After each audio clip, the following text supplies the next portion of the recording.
Monokuma appears!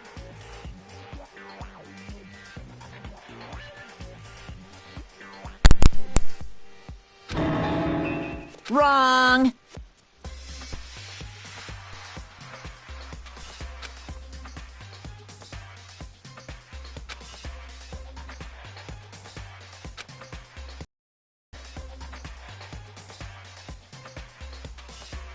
Boy, tough crowd.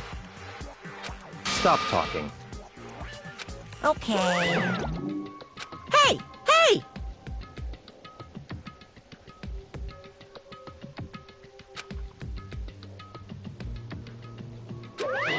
Let's go.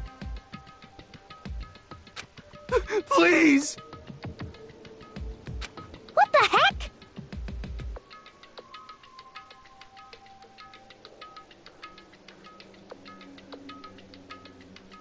What the heck?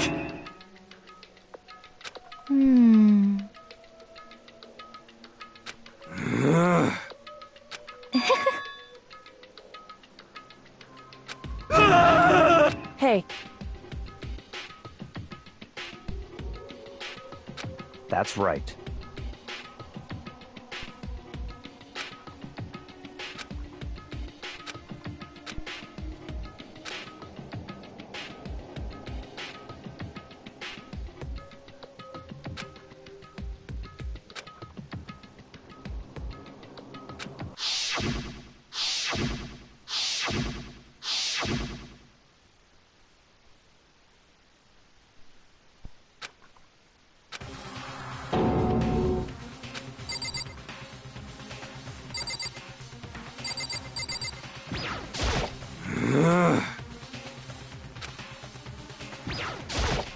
Yes, yes!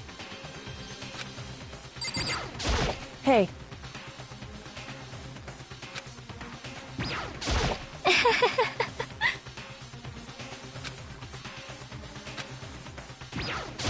Just the worst.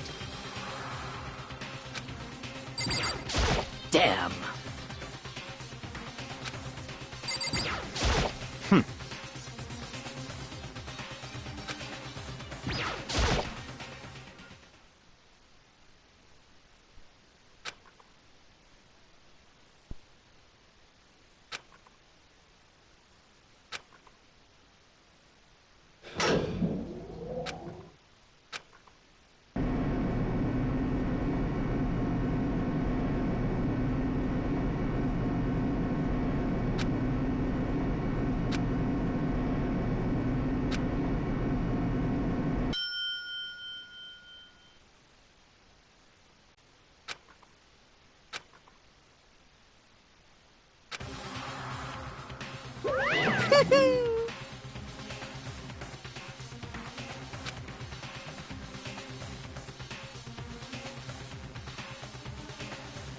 Just the worst.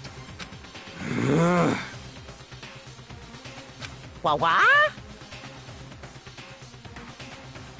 Come on.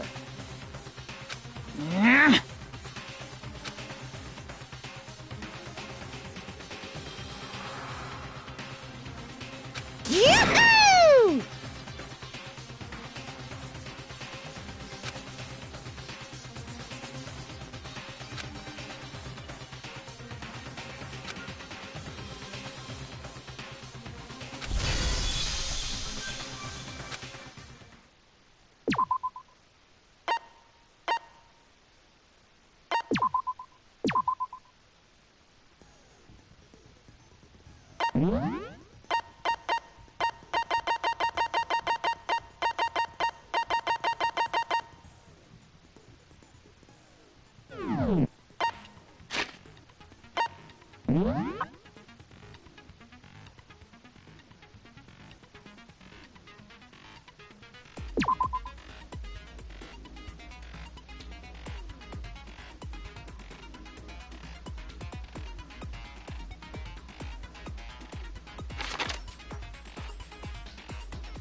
Let's begin with a basic explanation of the class trial. So, your votes will determine the results. If you can figure out who done it, then only they will receive punishment. But if you pick the wrong one, then I'll punish everyone besides the blackened, and the one that deceived everyone else will graduate.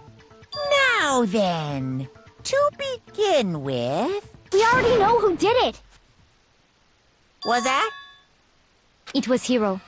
He does not have an alibi for when the murders took place, and we found him in that suit. Don't try and deny it. You killed them. I didn't! Someone knocked me out! I was asleep the whole time! I don't know anything about it! Shut your murdering mouth, murderer! Who are you calling a murderer? I am sorry to say, Hiro, but we do have evidence. Blueprints for the suit. Parts we assume were used to build it. And all of it was found in your room. You have to admit, the evidence is quite compelling. It points to you as having created the suit and wearing it while committing crime after crime. How many times do I have to tell you? I don't know. I don't know.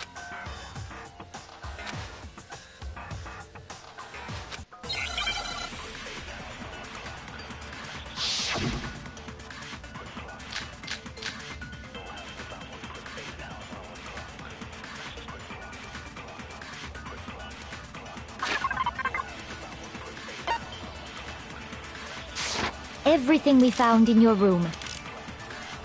The blueprints, the suit parts, they are all proof enough that you are the culprit. I don't know anything about that stuff. It's not true. It's a conspiracy. Hero, why? Why did you kill them? No! Just hold on a second.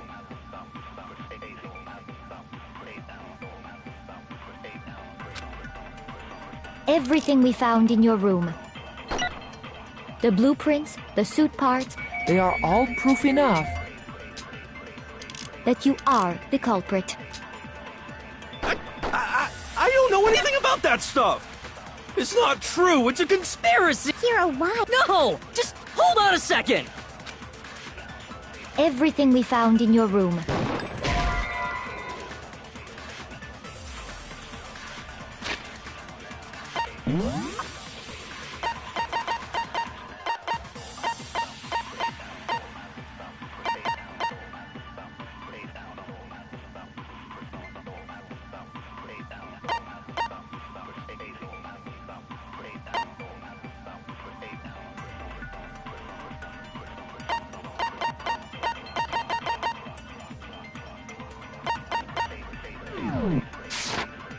Shoot! Everything we found in your room. The blueprints, The suit part. No, that's wrong!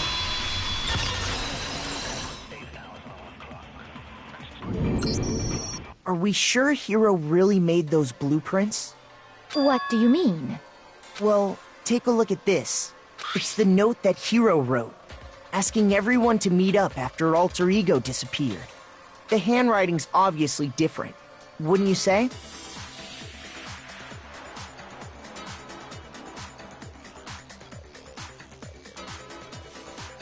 When you compare it to the blueprints, There's no way you could think the same person made both of them. Unless that person made it a point to disguise their handwriting. No, the differences are bigger than that, I think.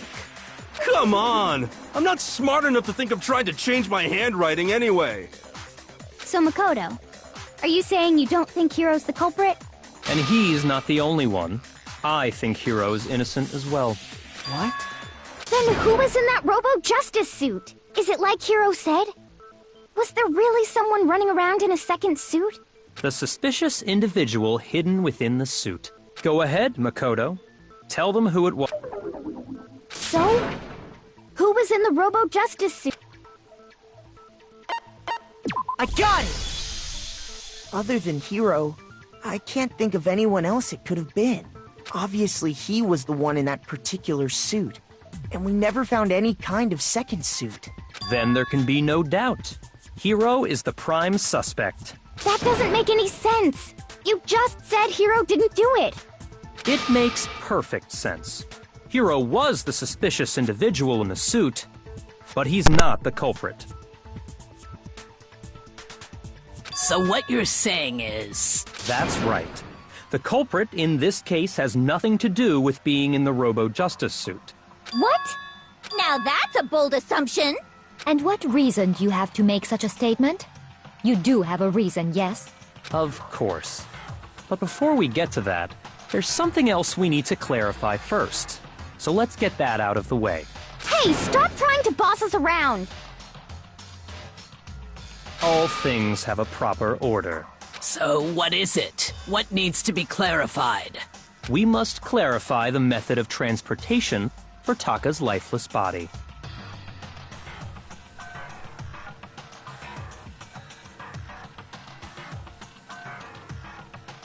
It would seem that his corpse was moved using certain particular items. Makoto, can you tell us what they were?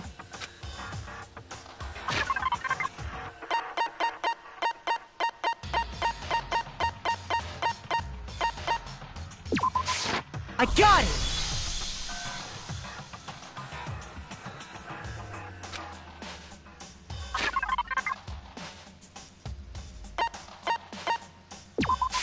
I got...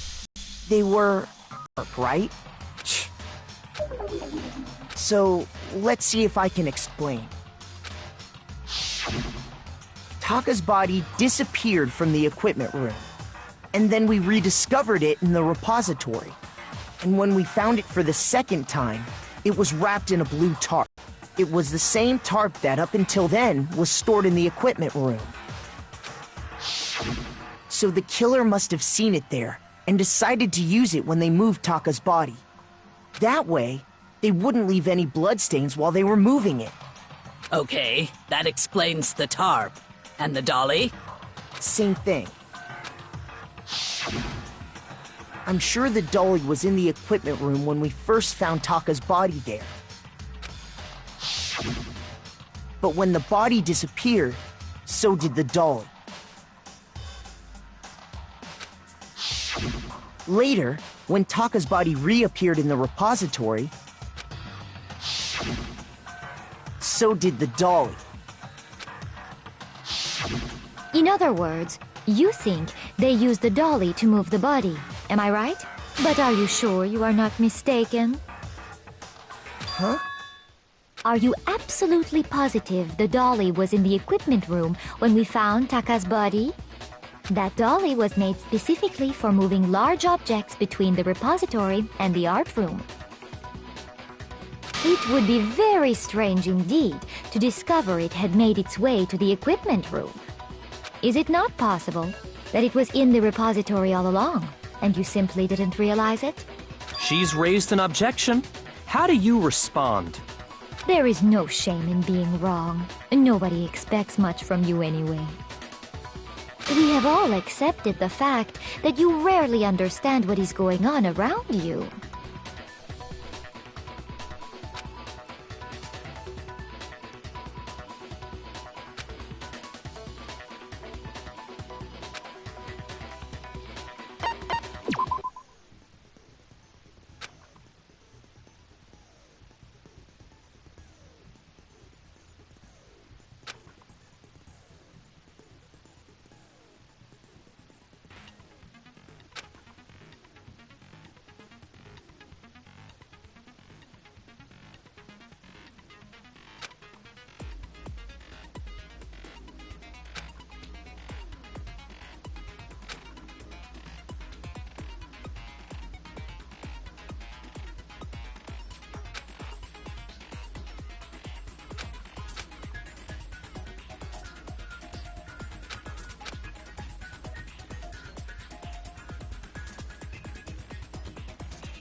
You have it wrong! I cannot agree! You are a fool. So pathetic. Lies will get you nowhere. Do your worst. You miserable wretch. I cannot agree. You are a fool. Do your worst. You have it wrong. I cannot agree. You are a fool. So pathetic. Lies will get you nowhere. Do your worst. You miserable wretch. I cannot agree. You are a fool. Do your worst. I cannot agree. This should prove it.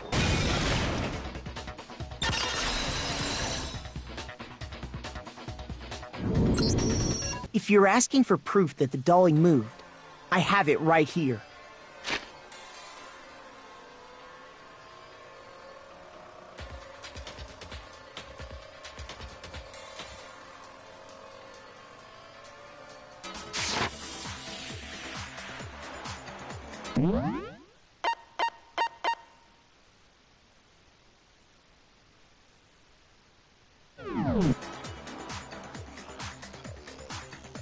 When I found the dolly in the repository, one of the wheels had a blood stain on it.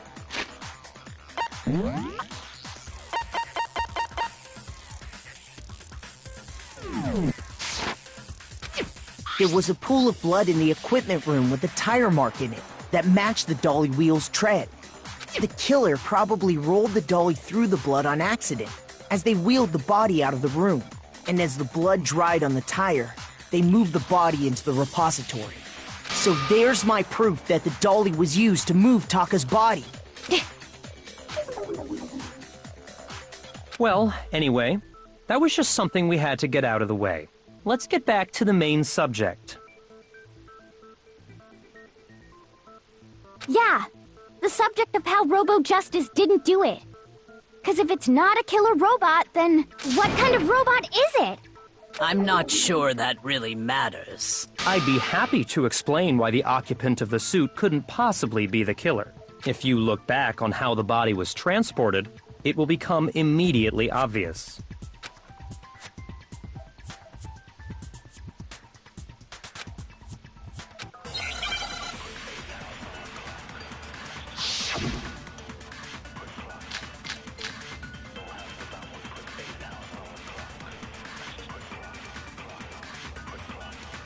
As we know, Taka was killed in the equipment room. And from there, the body was moved to the repository, correct? Yeah, the culprit wrapped the body in the tarp, then loaded it onto the dolly and wheeled it off, right?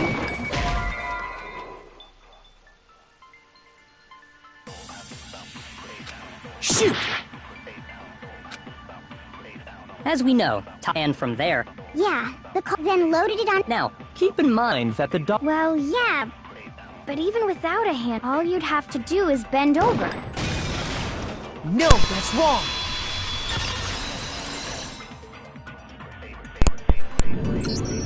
You're absolutely right that you could push a dolly without a handle if you stoop down low. But if you were wearing that suit, do you think you could actually get into a position like that? What do you mean? Think back to what you said when we were all checking out the suit together, remember?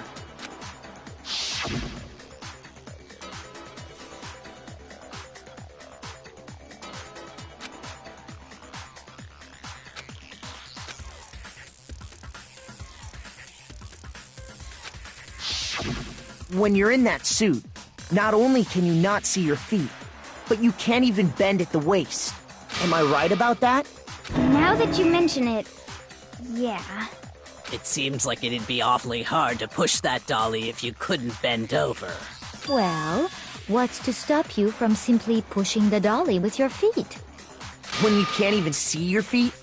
You really think someone could kick the dolly all that way? Yeah, it'd be totally impossible! Not that I can say for sure myself. On top of that, if you were wearing such a rigid, cumbersome suit, it's very unlikely you would have the dexterity to go about wrapping the body in a tarp. Well, I mean, isn't that just a matter of taking off the suit when you're ready to move the body? I got it! I don't think taking off the suit was an option. If you remember...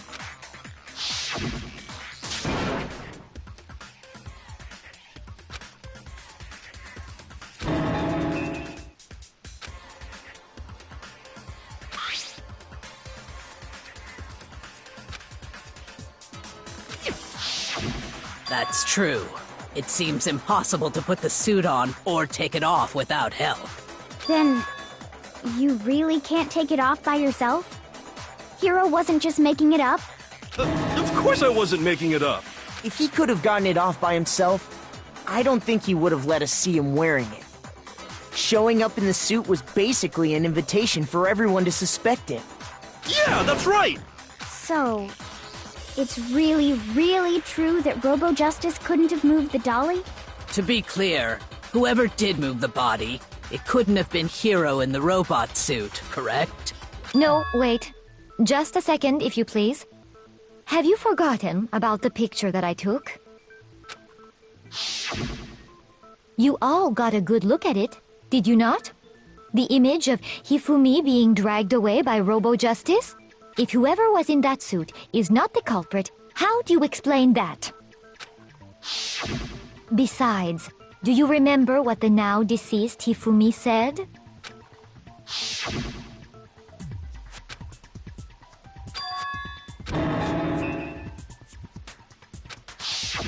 So long as those facts exist, the proper conclusion is beyond question. The individual inside the suit and the culprit are one and the same. It was Hiro, without a doubt. Yeah, that's gotta be right. Hold on a second! It's still far too early to reach that conclusion. Besides, there's no hurry to decide who did it. Before we rush to a verdict, shouldn't we explore every single possibility? Instead of seizing on one viewpoint, the truth is uncovered by analyzing things from every angle. Perhaps, but where do we go from here? Let's review this series of unfortunate events from the beginning. Maybe we'll uncover something new. What a pain in the ass! I don't disagree, but our lives are on the line. If this is what it takes, we have to do it. Plus, maybe we'll get to find out where the heck Kyoko was when everything went down. All right then, let's take another look back at what happened. I suppose we could start with this morning. 4 of us gathered together in the dining hall. Makoto, Hina, Kyoko, and myself. We waited there for quite a while, but nobody else showed up, so we went to look for everyone. That was around 8 a.m. And as soon as we split up, Kyoko went missing. Soon after that, Hina found Celeste in the rec room and quickly came to get Makoto and me. It seems I was unconscious for about an hour after I was attacked by my mystery assailant. I know it was an hour because I remember being attacked a little after 7. That was when we saw Celeste's picture and discovered that her assailant had been wearing a strange costume. As it turns out, it was Robo-Justice. It also soon became clear that this same Robo-Justice had abducted Hifumi. We were soon joined in our search by Byakuya and Toko, and then went on to find Hifumi in the library. He was injured, so we took him to the nurse's office and resumed our search for the suspect.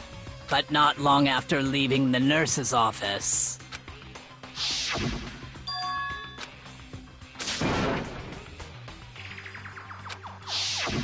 When Celeste told us that, we decided to split up and search the second floor. And soon after that, I saw someone moving around on the 3rd floor, and I yelled out to everyone as soon as I did.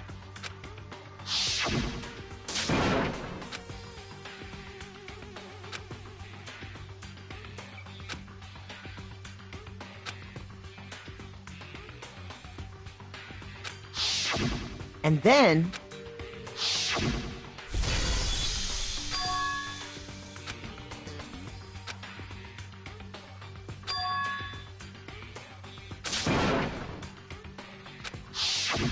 At that point, we decided to divide up into 2 groups. Celeste, Hina, and I went back to the nurse's office, while Sakura, Byakuya, and Toko chased after the suspect. When we got back to the nurse's office, we found Hifumi, dead. And that's when we heard the body discovery announcement. I left Celeste and Hina there and headed back to the 3rd floor, to let the others know what had happened. Meanwhile, we had just discovered Taka's body in the equipment room. We must have found both bodies at almost exactly the same time, because we heard the same announcement not long after we discovered his body. And that's when I told you guys about Hifumi. Then the 3 of us headed for the nurse's office. But right after we left the physics lab, we ran into Celeste, who'd arrived after us. And she told us something very surprising.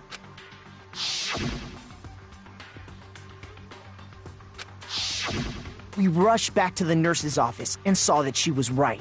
Then we remembered we'd left Toko passed out in the equipment room, so we hurried back again.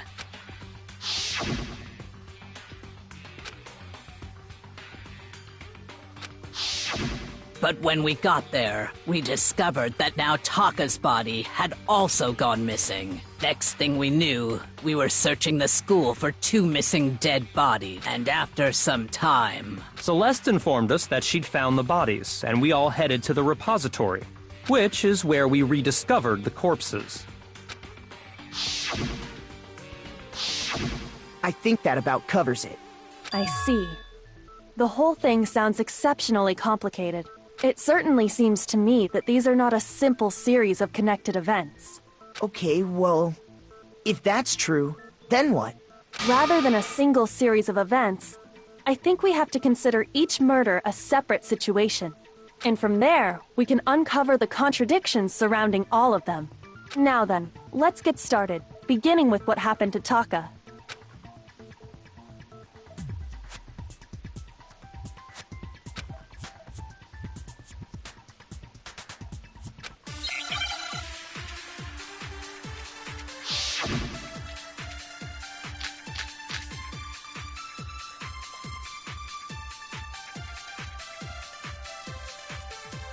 So, regarding Taka's death, I wonder if he died before Hifumi, or perhaps it was after? We already know what order they were killed in. Taka came last. What makes you say that? Because of the numbering of the Justice hammers. Shoot! So, I wonder if, or perhaps it was. We already know Taka came last. What makes you say? Because of the number. It's true that Hifumi was killed while Taka's death came from a swing of... See? So it's obvious Taka came after. So, I wonder if he died, or perhaps it was after? We already know what order they were killed in. Taka came last. What makes you say that? Because of the numbering of the Justice Hammers. It's true that Hifumi was killed with Justice Hammer 3, while Taka's death came from a swing of Justice Hammer 4. See? So it's obvious Taka came after.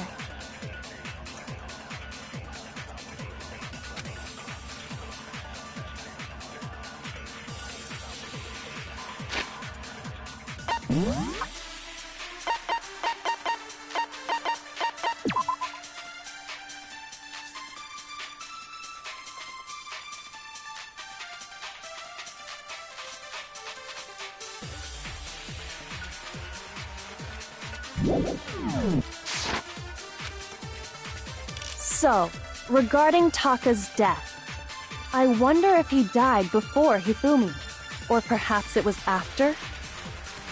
We already know what order they were killed in. Taka came last. What makes you say that? Because of the numbering of the Justice Hammers. Shoot! So, regarding Taka's death, I wonder if he died before or perhaps it was after. We already know what order they were killed in. Shoot! So, regarding Taka, I wonder if he died or perhaps it was after. We already know what order they were killed in. Taka came last. What makes you say that? Because of the numbering of the Justice Hammers. It's true that while Taka's death... See? So it's obvious Taka came... So, I wonder if or perhaps it was... We already know what order... No, that's wrong!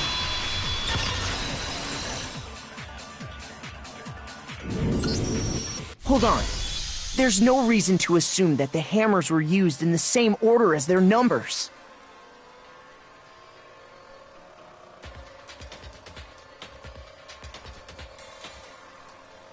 If anything, that's just another way the killer tried to disguise their actions.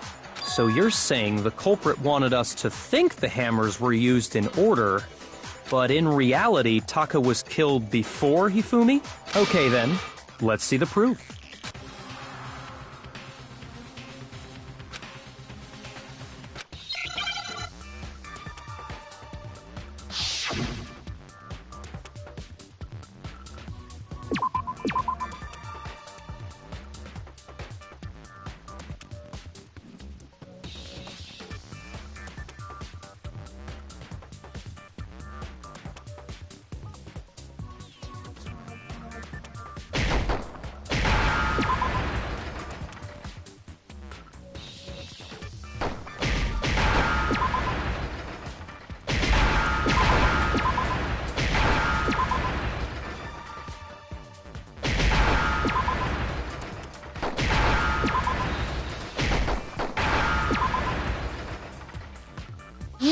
understand?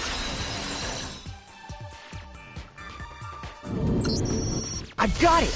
Taka's wristwatch! See? Look! It broke with the hands pointing just past 6 o'clock. It must have gotten broken when he was attacked by the killer. Because as of last night...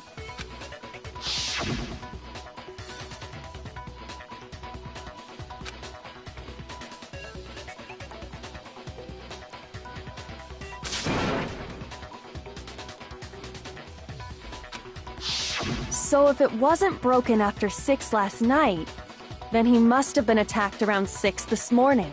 And that would be his official time of death. But if that's true, then he was killed well before Hifumi. And before Celeste was attacked this morning, which happened around 7. That's right. Taka was killed before any of the other incidents took place. That simple fact slipped past all of us. We made the wrong assumption about the order of events, all because of those justice hammers. That's exactly why the culprit wrote the numbers on each hammer and had them increase in size. That way, when we saw how they were used in each incident, we'd easily make that wrong assumption. Now, if Taka was killed around 6, then everyone's alibis for his murder go out the window. Because when he was killed, we hadn't met up in the dining hall yet. That may be true in the case of Taka's murder, but all of our alibis still hold true for Hifumi's death. That's right. With him, at least, we're all safe.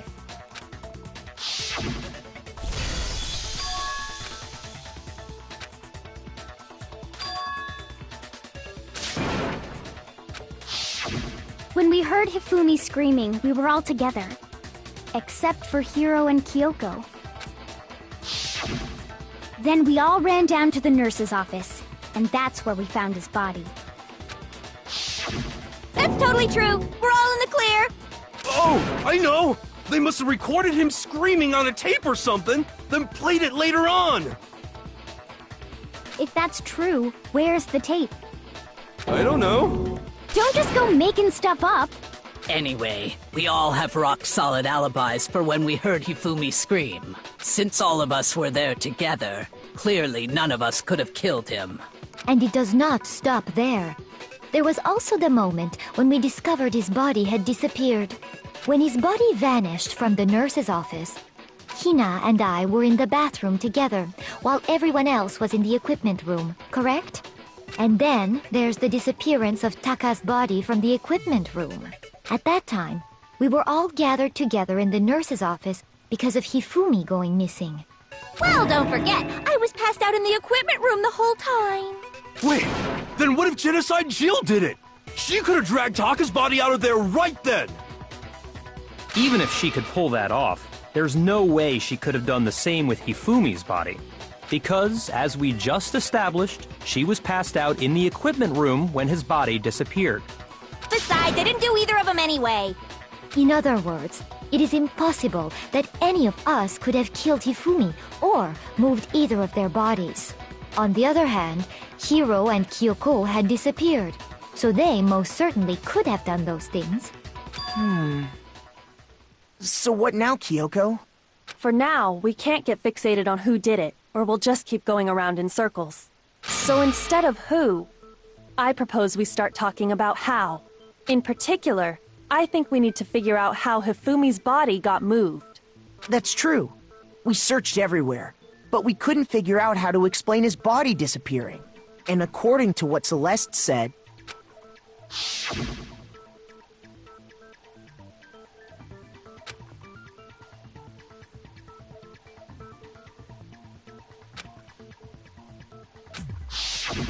His body apparently disappeared in the 1 minute her and Hina took their eyes off of it.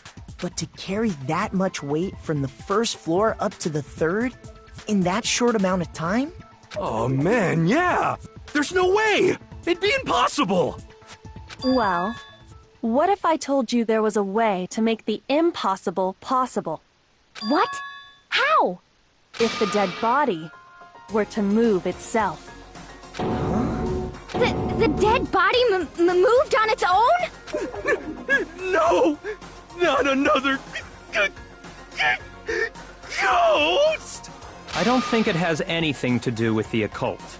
I think what she's implying is we thought Hifumi was dead, but perhaps in reality he was still alive. He was alive? Are you saying Hifumi wasn't carried out of the nurse's office, but simply walked out on his own?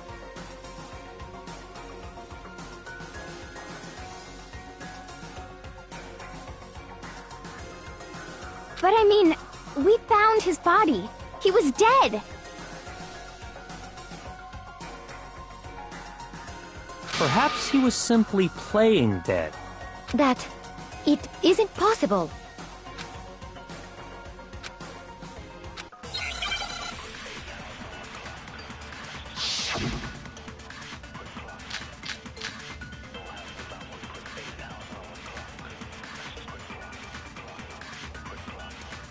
Are you saying that when we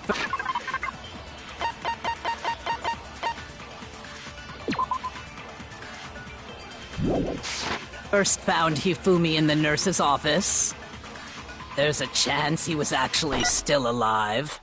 No, it is impossible. Hifumi was dead, without a doubt. And you know that how?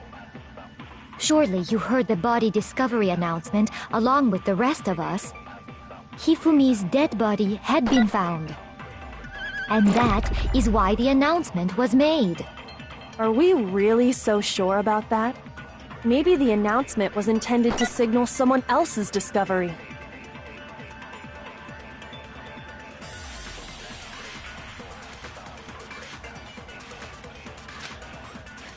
Are you saying that when we first found Hifumi in the there's a chance he was actually... No. Hifumi was dead, and you know that. Surely you heard the body. Hifumi's dead, and that is... Are we really... Maybe The announcement was intended to signal someone else's discovery. Are you saying that when we first there's a chance he... No. Hifumi was dead, and you know that. Surely you heard the body. His dead body had been... No, that's wrong!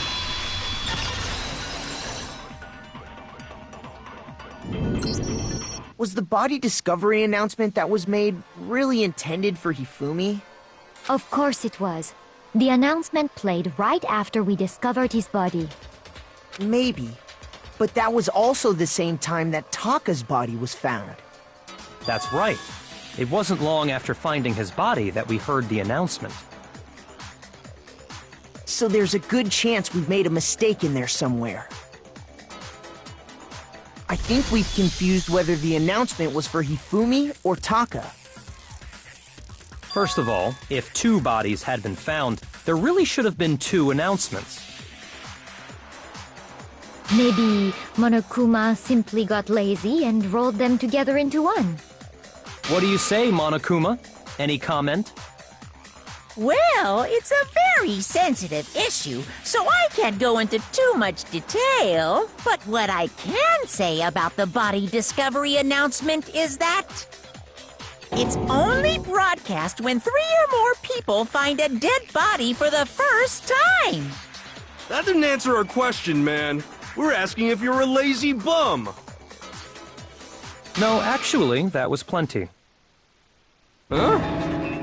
He said it's only broadcast when a body is discovered for the first time, which means even if we find the same body again later, he won't make the announcement again.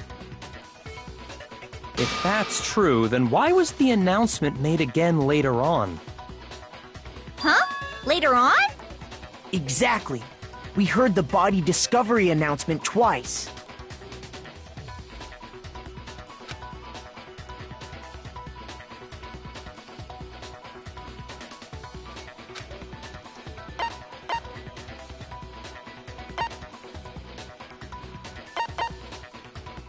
I got it! We heard it a second time in the repository, when we rediscovered the two bodies.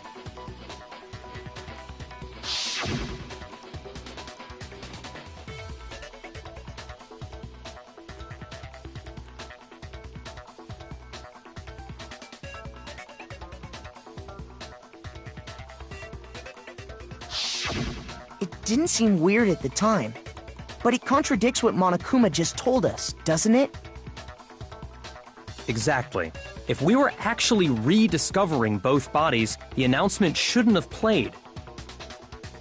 Then in reality, when the two dead bodies were rediscovered, one of them was actually being discovered for the first time.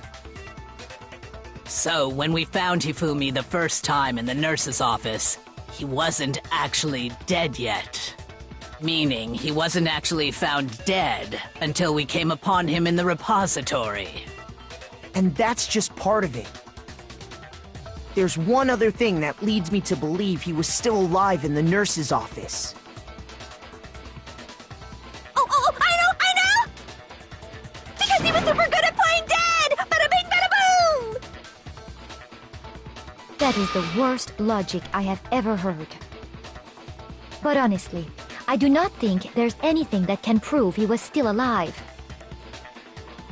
Okay then, let's take another look at the events surrounding the discovery of his body. Then it should become clear whether he was really alive or not. This whole thing is pointless.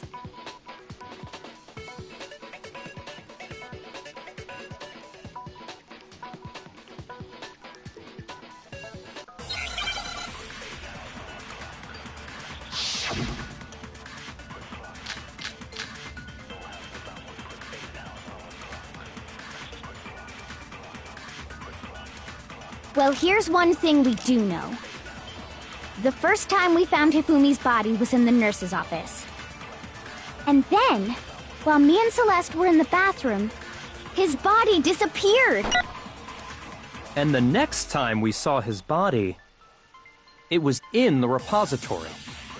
But when you compare his body before being moved and his body after being moved, other than The change in how it was positioned. Shoot! Well, here's one. The first time we found him, and then his body And the next time it was in. But when you compare his body before, other than the change in how, there was no notable difference. No, that's wrong!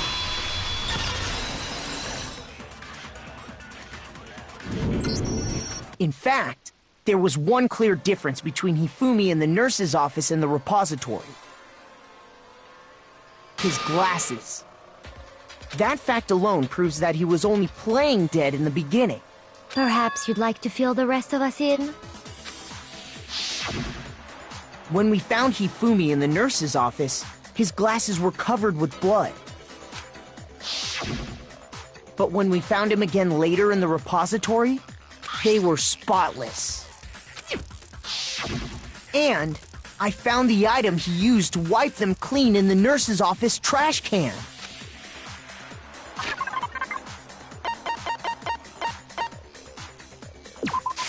I got it! It was a glasses cleaning cloth featuring a certain cartoon mascot.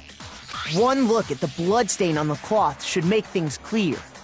This piece of cloth was used to wipe Hifumi's glasses clean.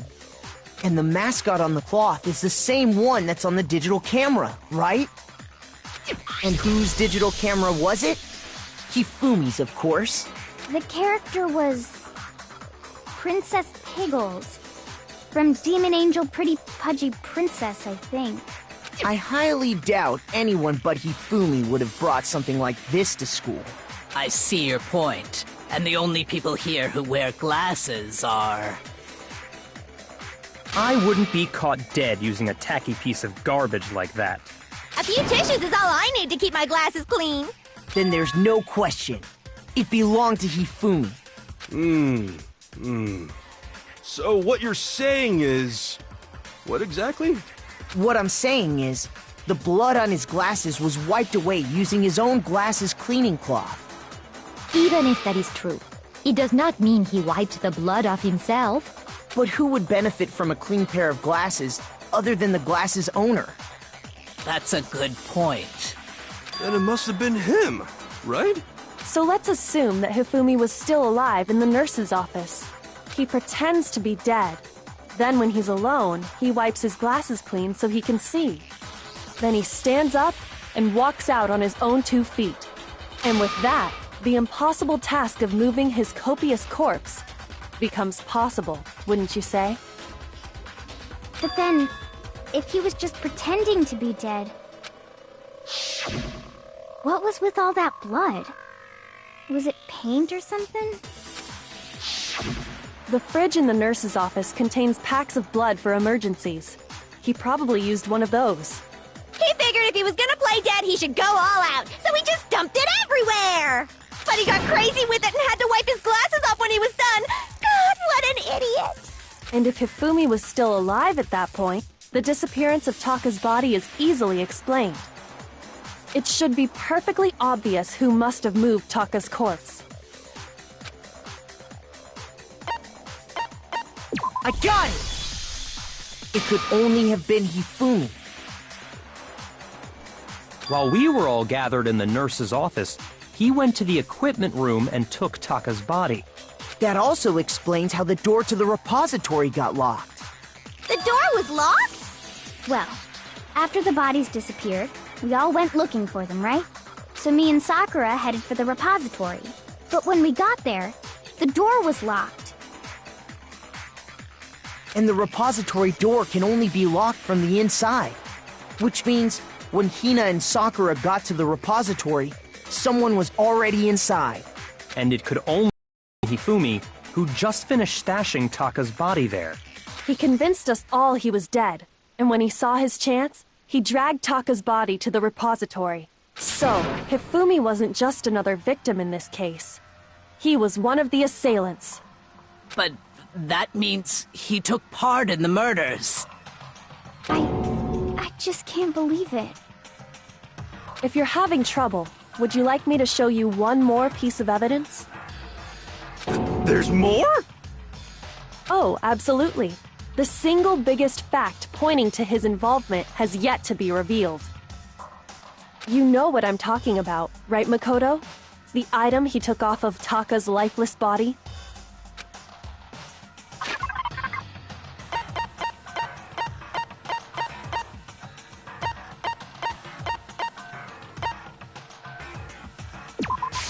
I got it!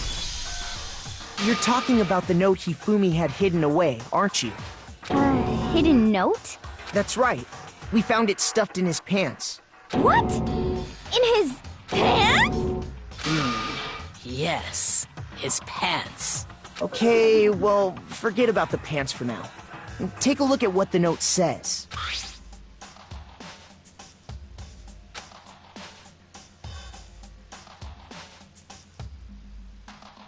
Ah! That's the note I was telling you about! The one that told me where to go! Huh? Wait, this one's a little different. In my note it said, Monokuma can't find out, so don't tell anyone else for now. Let's meet in the rec room at 1 a.m. I see. Then this note isn't the same one Hiro got. It's not the same?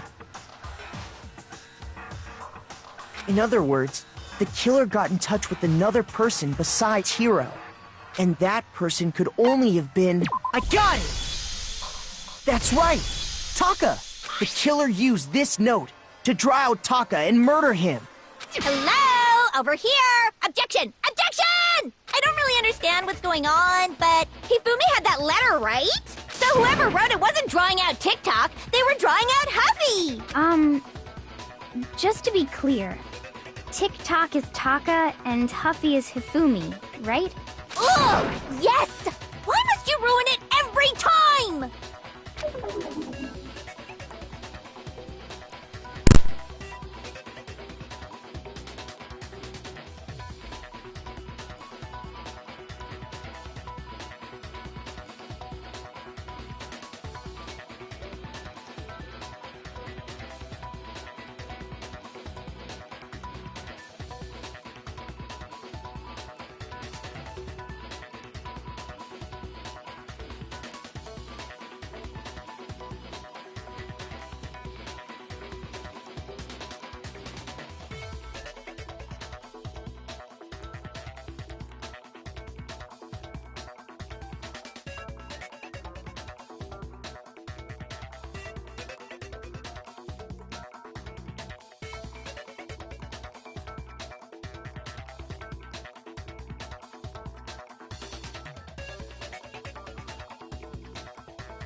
The note, right? Then the person it was intended for must have been Happy! But remember what the note said. What time did it say to meet? 6 a.m., I believe. The time doesn't matter! The note has nothing to do with TikTok! No, that's wrong!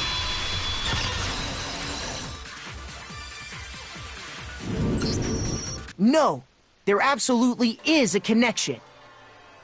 What the hell are you talking about? The note said to meet at 6 a.m., which is the same time Taka was murdered. We've already proven that using his wristwatch. But there's more. Look where the note says to meet. The equipment room, right? Which is where Taka was killed. I see. So, Taka was murdered at both the time and place written in the note. I think that should be plenty to show that this note was definitely meant for Taka. Well, when you put it like that... No further objections!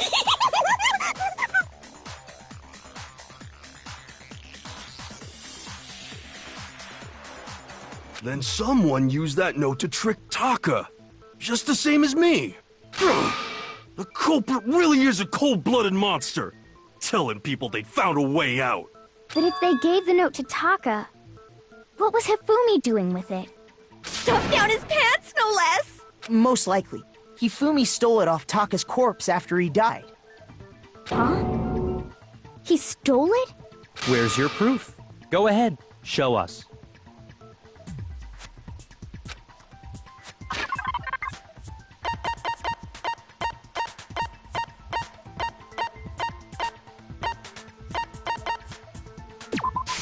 I got it!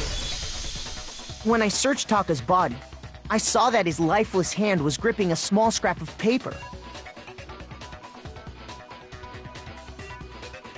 If I'm right about this, the sheet of paper this piece came from is...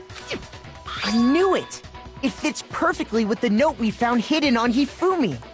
Then Taka's scrap and Hifumi's note...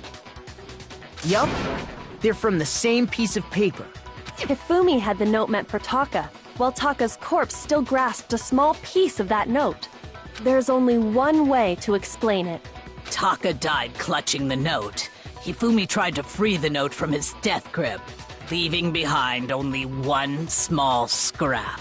Did I get all that right? That means Hifumi knew the note was important. Exactly. Which proves that he was an accomplice in the murder. Whoa.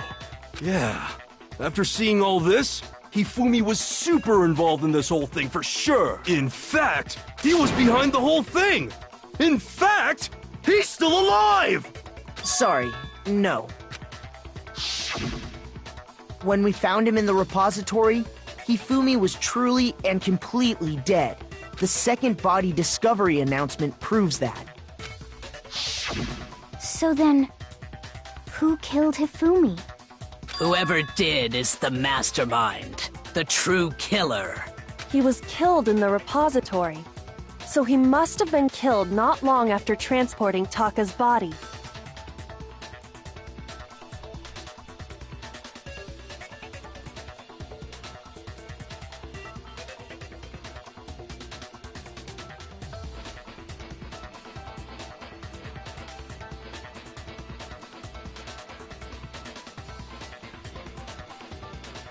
So, he must have been killed after Taka's body vanished, but before we found both bodies in the repository.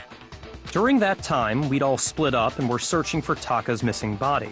In other words, during that time, none of us have alibis. Wait, but me and Sakura were together.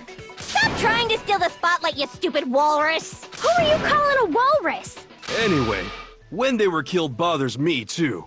But there's something that's been bothering me even more. And what might that be? The weapon they used to kill Hifumi. The weapon? Yeah, because I mean, according to the Monokuma file, the way Taka and Hifumi were killed was almost the same, with them having similar fractures and all. But Justice Hammer 3 and 4 were still laying around in the nurse's office and equipment room, right? So if Hifumi was killed in the repository, the culprit would have had to grab one of the hammers, kill Hifumi, then put the hammer back where they found it. But wouldn't that be seriously risky for him? I'm surprised. It seems there's some semblance of a brain knocking around that skull of yours after all. Hell yeah, it's packed in there good and tight. He's right, though. I don't understand it either.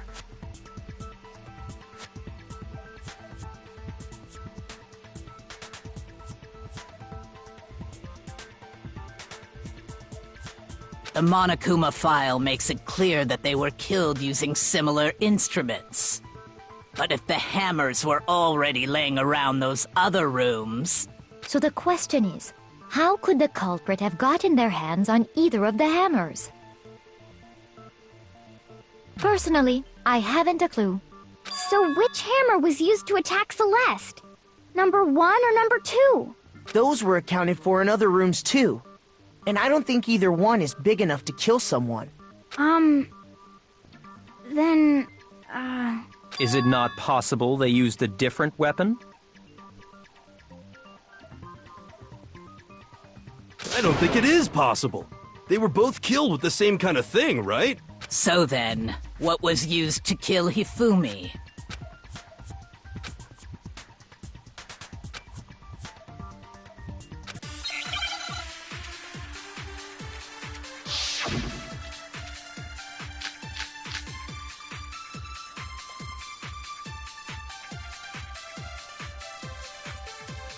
What was used to kill Hifumi?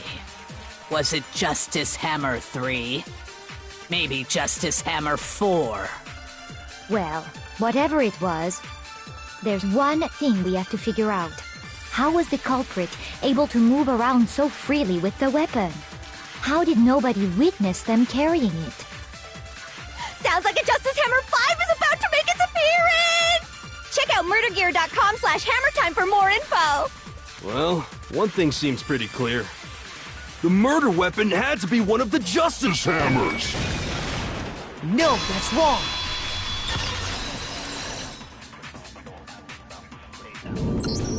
The murder weapon wasn't a justice hammer at all. No, it was something completely different. But, seriously? A different weapon?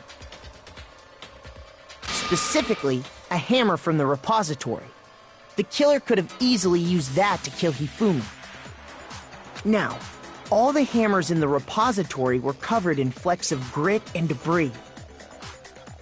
But for some reason, one of them had been scrubbed clean. Huh? And the reason it had been scrubbed clean was most likely because it was used to commit murder. If the hammer got covered in Hifumi's blood, of course they'd have to clean it off. I'd also like to point out that the repository has all kinds of hammers. Big ones, small ones, and even some flat mallet-like ones.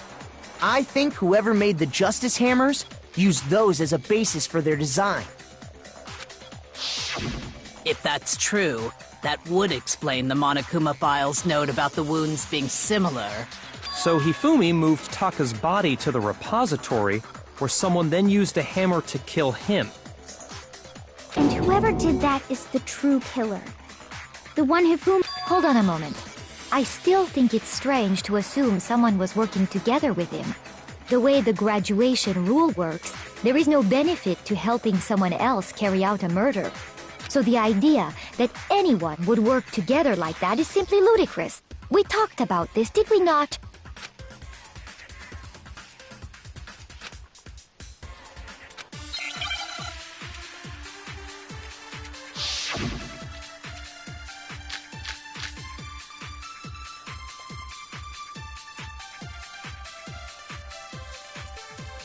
Based on the rules that have been laid out for us, even if more than one person is complicit in the murder, only the one who actually carried out the act can graduate and survive.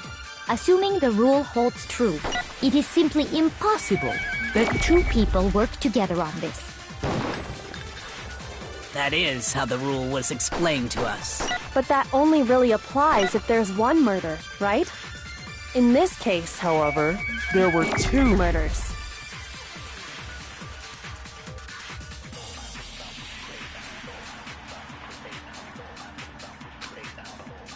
Based on the rules that have been laid out, Even if more than one, only the one who actually... Assuming The rule holds true. No, that's wrong!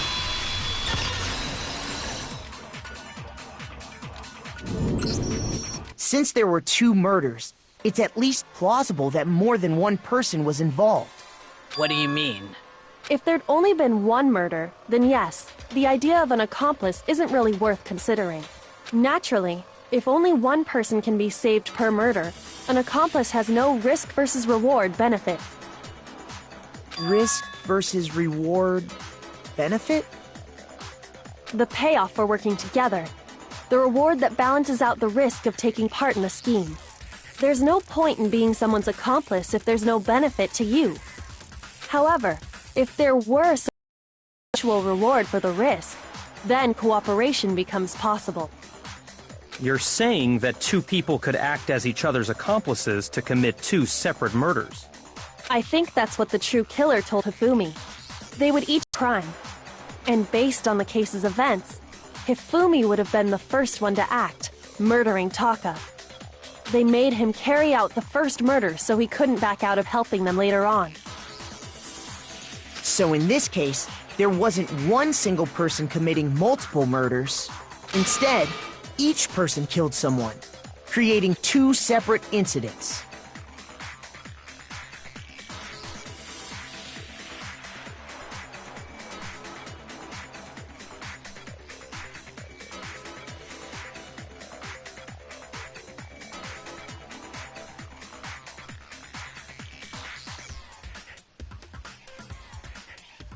And it only looked like one person because that's how the true killer designed it to look.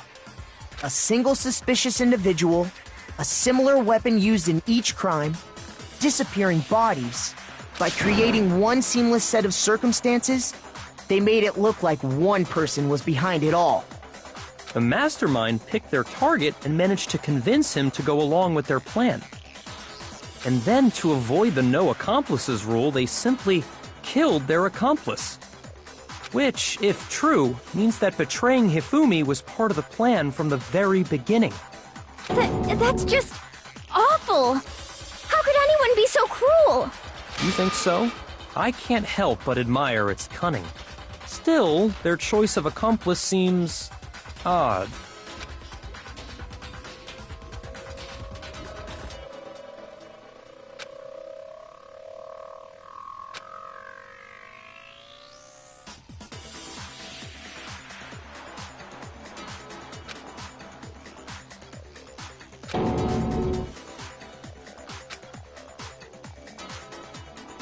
I understand how an accomplice could be involved, but then who was the one pulling Hifumi's strings?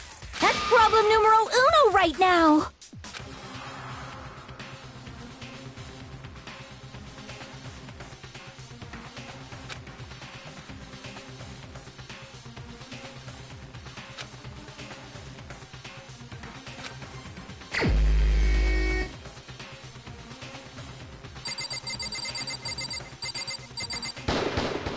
Here's my answer.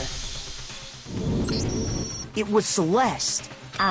So I'm the suspicious individual now, am I? I really do hate this kind of joke. A joke? I wonder. So what you are saying, then, is that I specifically chose to work together with Hifumi. The idea that I would choose to spend any amount of time interacting with him, that I would go within 10 feet of that shit for brains, that lazy, worthless, goddamn idiot! Pardonnez-moi. Just to be clear, there is evidence to support it. Is that so? It is. Throughout the investigation, there was certain behavior that was common only to the two of you. Considering what we've learned so far, it only further proves that the two of you were working together.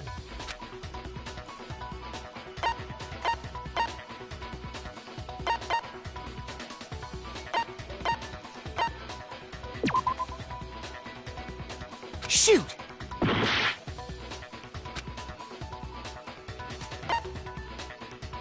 I got it! The behavior they had in common has to do with the suspicious individual in the suit, doesn't it? The only ones who ever actually saw Robo Justice firsthand were Celeste and Hifumi. Shush. The adults are talking now. Oh. Sorry. Why did you let me say that to you? As he said, only Celeste and Hifumi ever laid eyes on the costumed individual. If we accept that Hifumi was one of the culprits, we can't help but suspect what Celeste has said as well. Are you saying everything they told us was a lie? Yes, that's exactly what we're saying. After taking Hifumi to the nurse's office, we all began our search for this individual, correct? And not too long after that, do you remember what Celeste said? I saw a shadow, something come from the top of the stairs. We headed to the second floor specifically because of what she claimed to have seen. Next, to draw us all to the physics lab up on the third floor, She let out a blood-curdling scream. and when we'd all come to see what was wrong, what was it she said?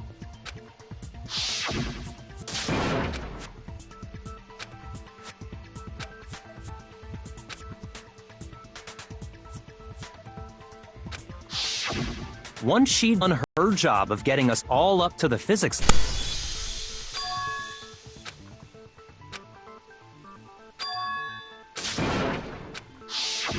It was to get us to divide into two groups. So that we would discover both bodies at the same time? in fact, Celeste was precisely the one who proposed that we split up.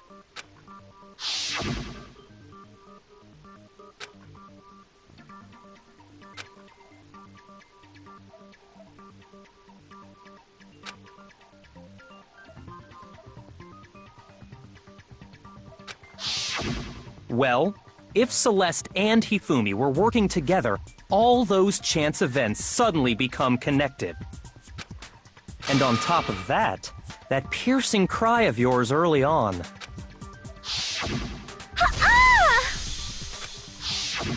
That was to signal Hifumi, wasn't it? It was your way of telling him, we're on the 3rd floor, everything's going according to plan. Why else would you let out a scream that could have carried across the sea? I just realized another strange thing. When we found Hifumi in the nurse's office, who we now know was only pretending to be dead. Certainly was expecting this. I did not imagine that Hifumi would be murdered. Celeste, you were the first one to say he'd been murdered.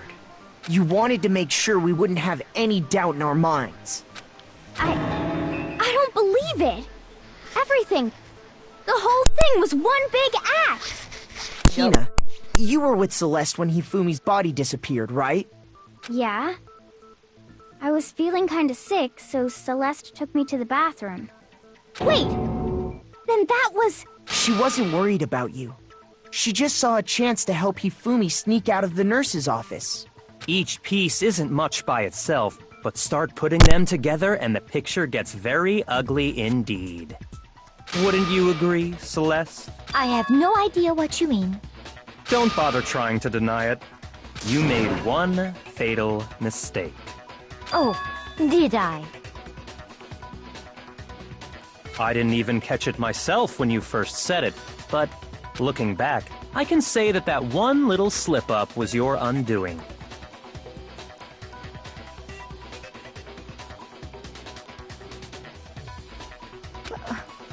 What are you talking about?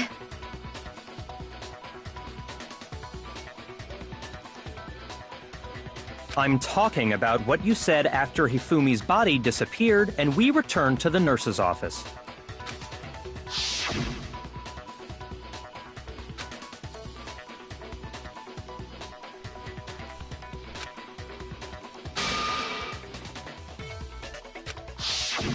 I remember her saying that too, but I don't understand what's so strange about it. Then pay attention. Sakura, Toko, and I were first to discover Taka's body in the equipment room. Then Makoto showed up and told us Hifumi had been killed. So Sakura and I left with Makoto. Once we were in the hall, we ran into Celeste, and the 4 of us headed to the nurse's office. Now, the entire time we were together, none of us said anything about Taka being dead. Think about it. Celeste's comment doesn't make sense. It was completely out of place. Yeah, I see what you're talking about. Although I don't really get what it means. You hear that, Celeste? Everyone's having some trouble understanding. Could you repeat what you said? If you're really not the culprit, you shouldn't have any problem repeating it, right?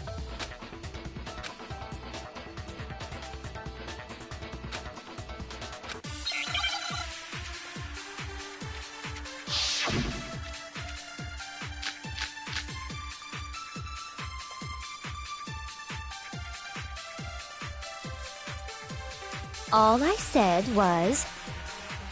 They must really be enjoying this.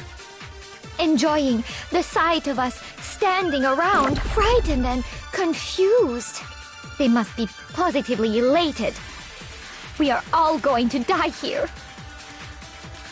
We are going to die, just like those guys died. And that is all I said. And that's all it takes to finish this. It's obvious, isn't it, what was so strange about Celeste's comment? All I said, they must really enjoying the sight of us. They must be... We are going to Die. Just... No, that's wrong!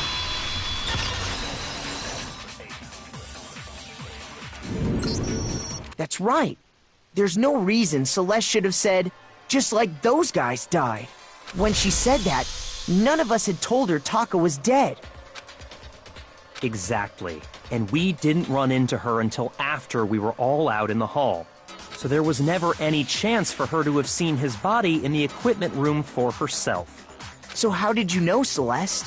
How did you know more than one person had been killed? And how did you know they were both guys? Because Kyoko had also disappeared, right? So she could have been dead too. You all have such vivid imaginations. You know that? Imaginations? You claim that I was lying when I told you about the suspicious person I saw. Then what about the picture I took? How do you explain this picture of the costumed villain dragging Hifumi away? It has to be some kind of setup, right? So let's put the suit on. And then she used the camera's timer to set up the picture. Have you so quickly forgotten? You are the only one who could have possibly fit into that suit.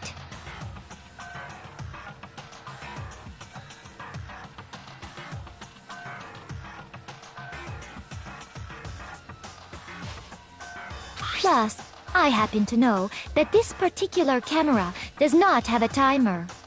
In other words, it is an unassailable fact that this is a picture of Hifumi being dragged away. If everything I told you was a lie, how can this picture exist? Simple. Are we sure that's really a picture of the suspect dragging Hifumi away? What could you possibly mean by that? Surely there are other explanations than the one you've offered up. No, there is no other explanation.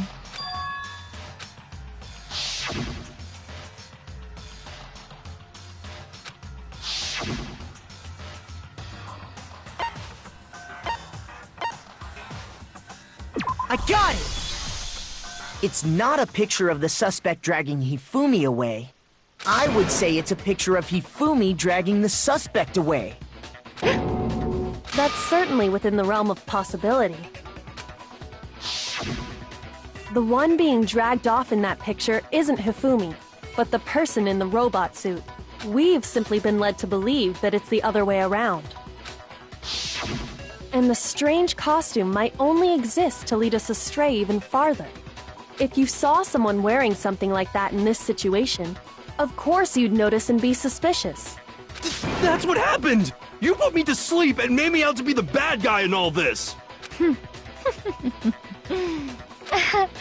Such a thing is utterly impossible. Hifumi was dragging him away? Ridiculous. Is it? I don't think it's ridiculous at all. Then shut your mouth and allow me to educate you.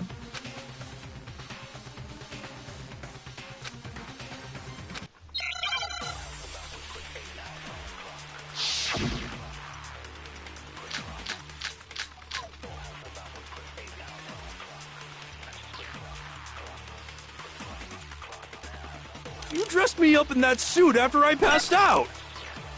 Then you just draped me across Hifumi and had him carry my weight! You tried to make me look like the bad guy! Like I said, ridiculous.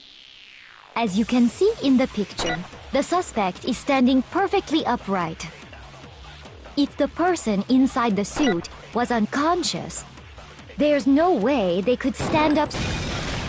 No, that's wrong!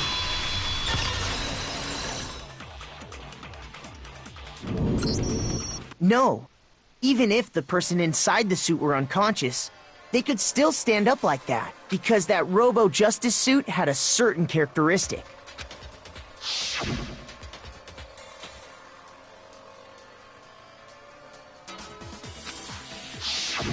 That's right! They totally made a mistake when they made it, so it couldn't bend at the waist. I'm not so sure that was a mistake. I think the suit was designed from the beginning to be used the way it was. Celeste and Hifumi took the suit they'd specially designed and stuffed Hiro into it. That's how they were able to fake that whole thing. The point of it all was to make us believe whoever was in the suit was to blame. Well then, I suppose this is checkmate. Checkmate?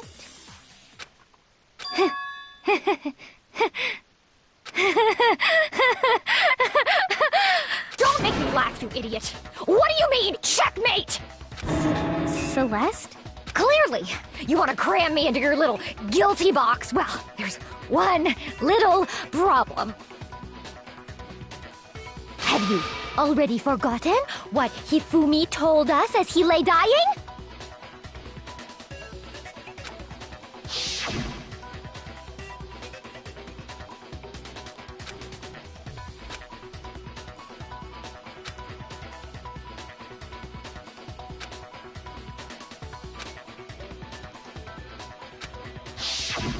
When we asked him who had attacked him, his answer was quite clear, was it not? He said, and I quote, Yasuhiro. In other words, Yasuhiro Hagakure! Wait! But my name isn't really Yasuhiro! It's actually Taro! Your confusing statements don't make any sense. You're only making things more complicated. He did say Yasuhiro, but are we sure he was really pointing the finger at Hiro? What the hell are you talking about? I'll burn you alive! Kyoko, what do you mean by that? Think back to how Hifumi used to talk to us. How did he refer to each of us?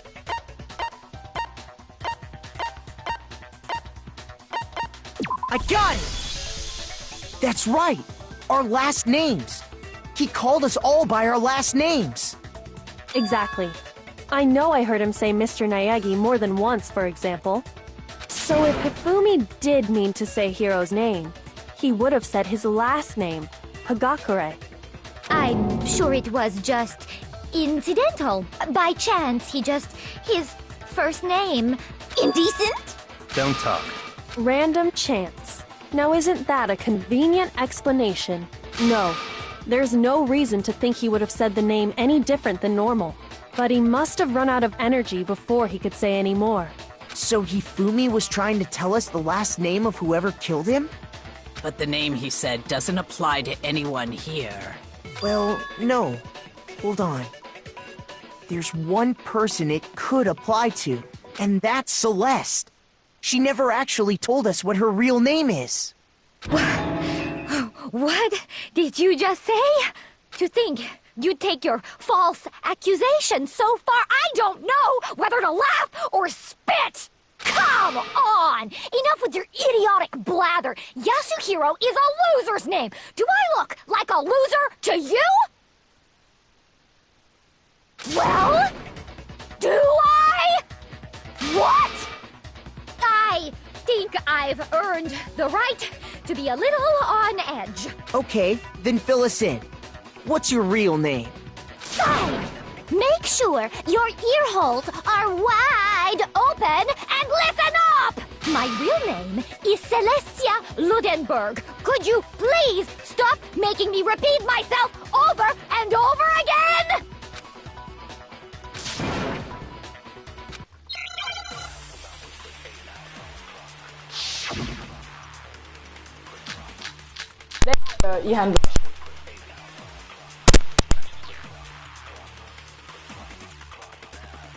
Hifumi was trying to tell us something.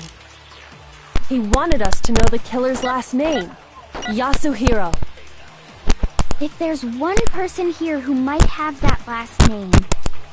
It would have to be you, Celeste. You haven't told anyone what your real name is. How many times do I have to tell you? My name is... Celestia Ludenberg, god damn it! Oh, jeez. Okay. How long do you plan to go on pretending? I'm not pretending. It's the truth. And since you have no way to contradict... No, that's wrong!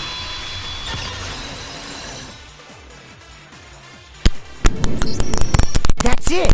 The handbook! What? Anytime you turn your handbook on, it shows the owner's name when it boots up, right? Monokuma told us all about it before.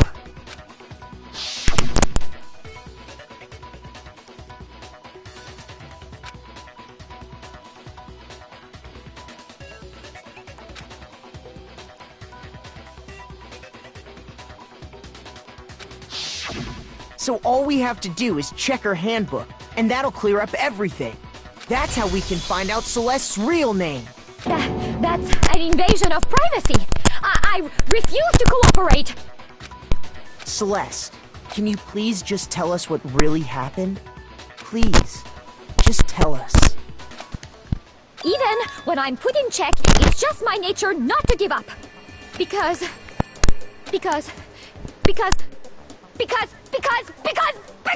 until the game's over, you never know what might happen. Fine then. Let me settle it. Is it cool? Let me go over the case again, from the beginning. and shed light on all your crimes. And that'll bring everything to an end.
The killer is you! Before anything, the killer persuaded someone to help carry out the murder. And that person was... Hifumi. With an accomplice, the killer was able to execute a number of otherwise impossible schemes.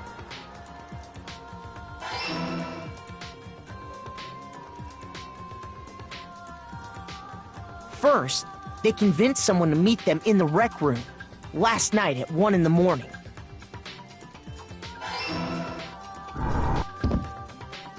That someone they met with was Hiro. The murderous duo intended to pass Hiro off as the prime suspect. So when they met up with him, they drugged him knocked him out, and stuffed him into the Robo-Justice suit.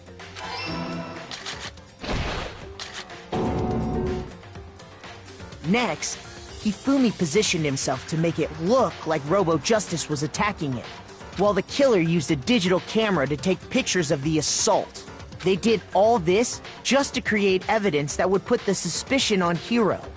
When they were done with him, they shoved him, still unconscious, into the pool room locker. And then finally, at 6 a.m., they moved into the murder phase of their plan. They called Taka to the equipment room.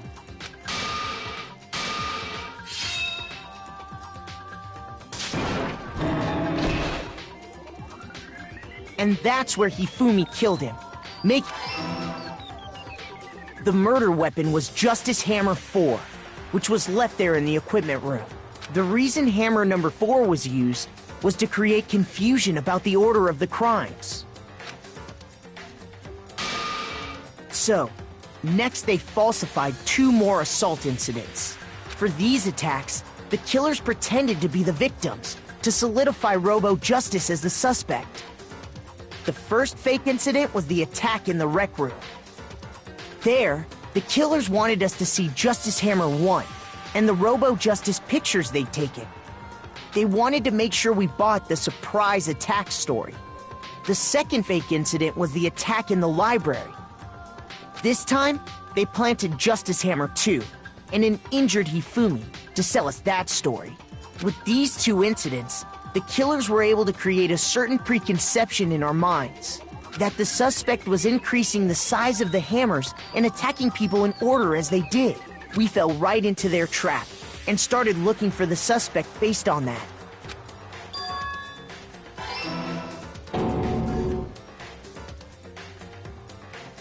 While we did that, we left Hifumi alone in the nurse's office. This was exactly what Hifumi was hoping for. He took a blood packet from the refrigerator and Justice Hammer 3 and turned the room into a crime scene in which he himself had apparently been brutally murdered. He let out a scream to draw us back, and when we returned... Meanwhile, the other group that had been out searching found Taka's body at the same time. So when we heard the body discovery announcement, we naturally assumed it was for Hifumi. We left the nurse's office, and Hifumi once again took advantage of the situation. He simply got up and made his escape. When we learned his body had disappeared, we all rushed back to the nurse's office. And once again, Hifumi had the chance he was waiting for. This time, he snuck into the equipment room.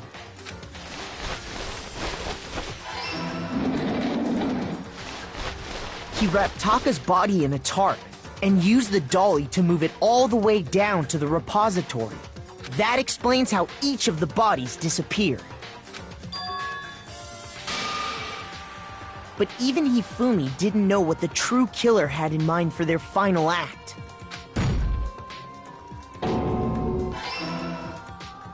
Their plan all along was to kill Hifumi and get rid of the one person who could betray them.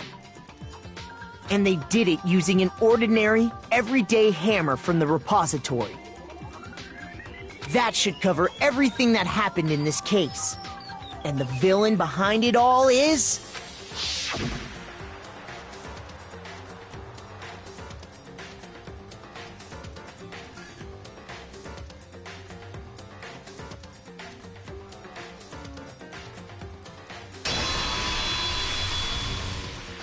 Celeste! Sorry, you lose.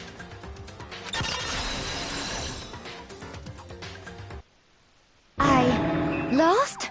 I lost? When was the last time I was forced to utter such words? They hang heavy around my neck. Then you admit it? You're the killer? Listen to you, trying to take charge, as if you're my private instructor. I, Celestia Ludenberg. Actually, no.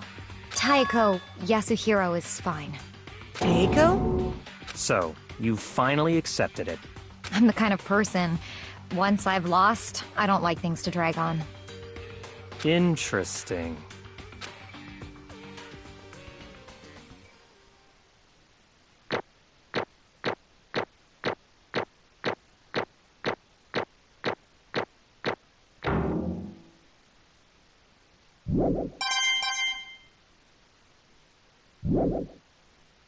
Okay, Monokuma.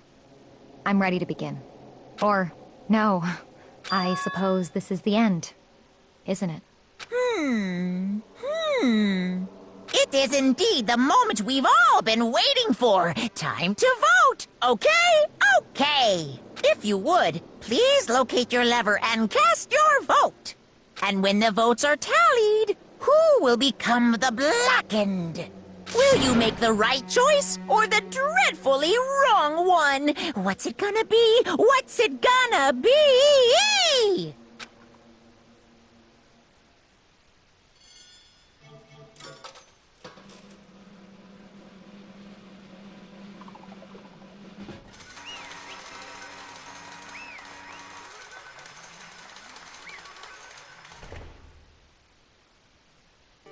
What?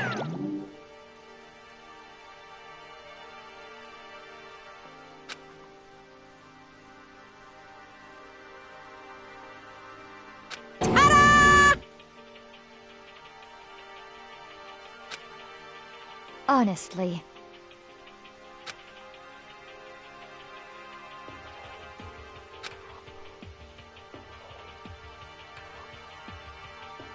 I knew it.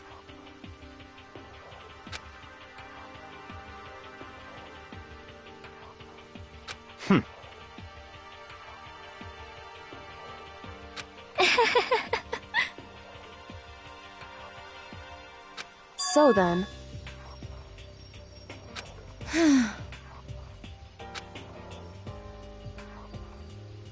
Indeed.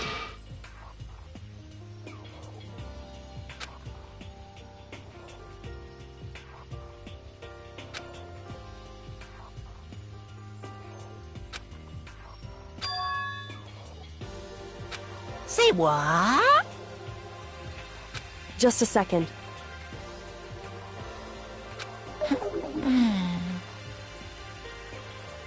In other words... Indeed. I see.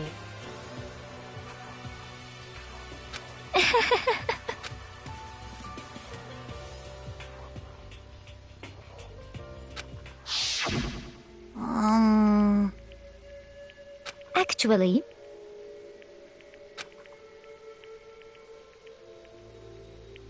What? Are you okay with this? So then...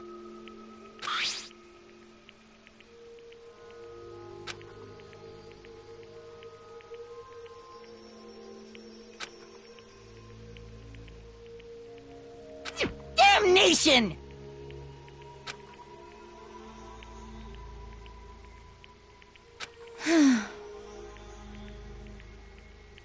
Say what? As for me...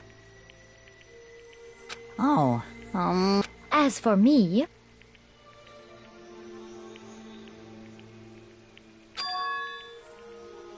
What?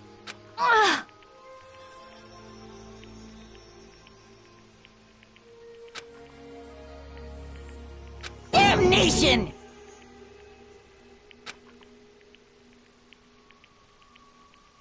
Say what?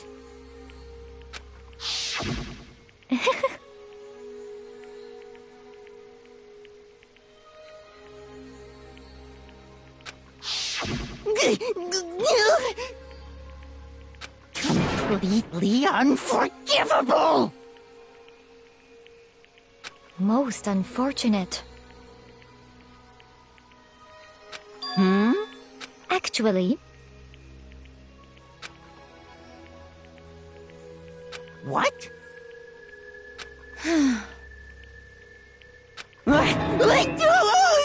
Indeed. This is completely unforgivable! Honestly.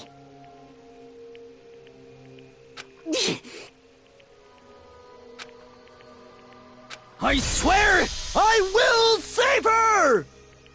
Actually,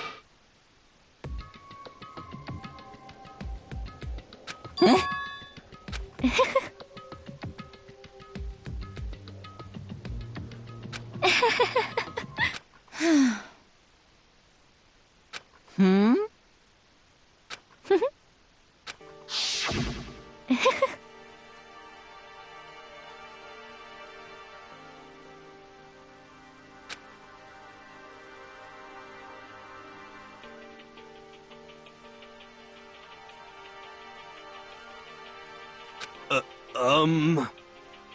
I see.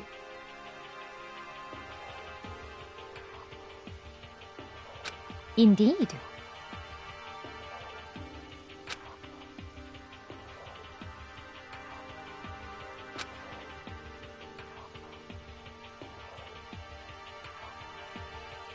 But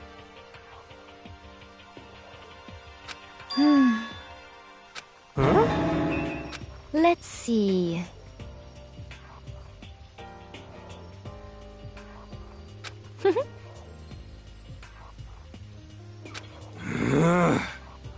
Well,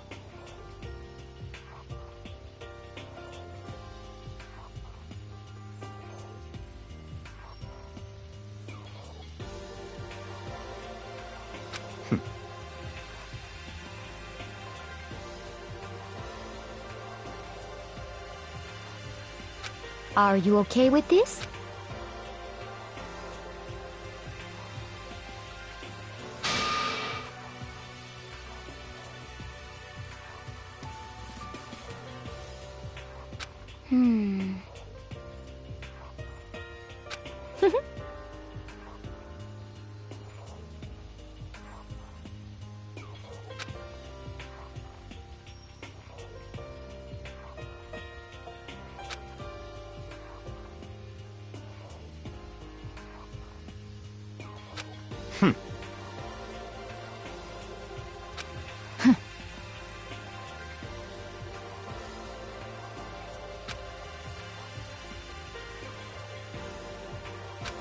so in the end,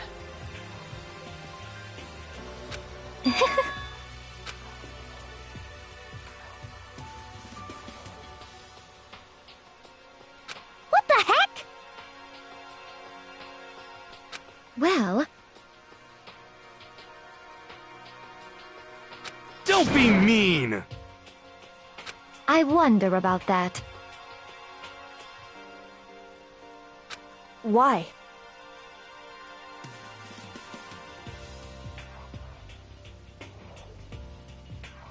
What the heck? Hmm.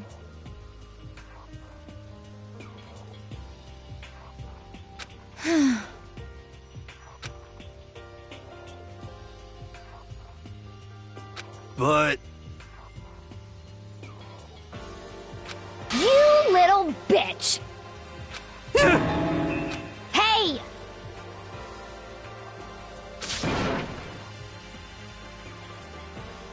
You little bitch! This is fine.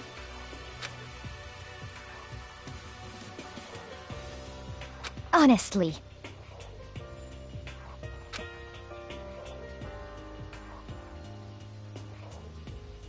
As for me, isn't it wonderful?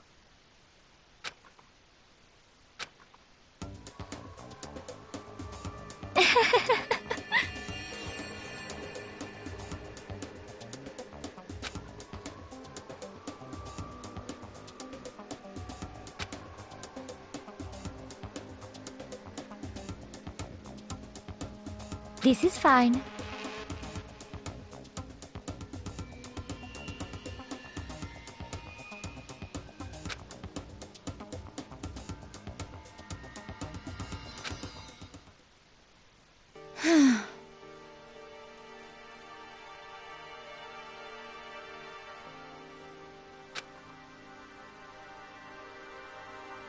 There is nothing to be done.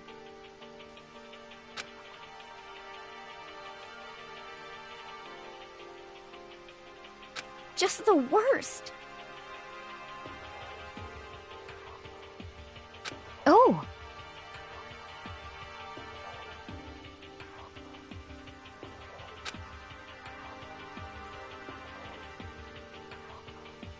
Do you understand?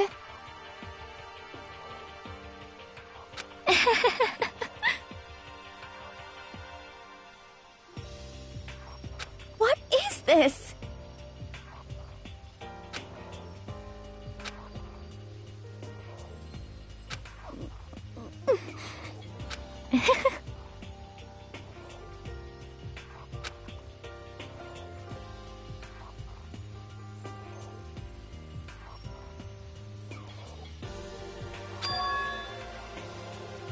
Yes, indeed.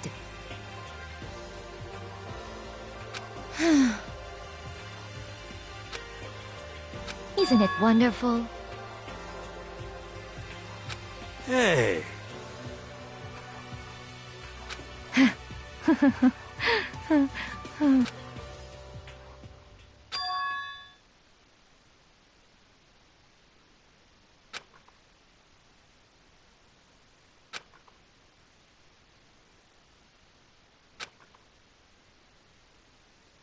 Thrills, chills, kills!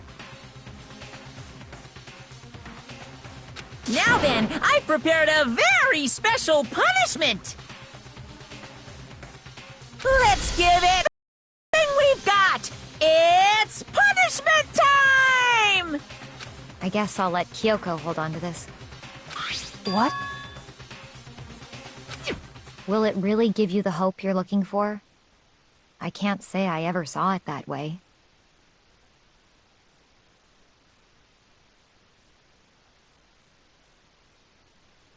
Which is why... Actually, it's not important. Well then, take care, everyone. Perhaps we'll meet again, in another life.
Extreme!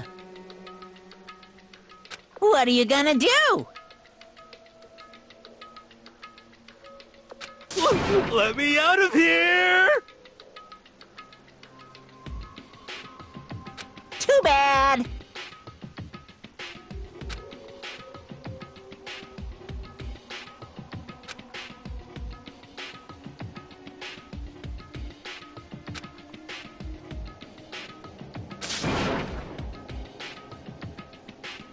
How strange.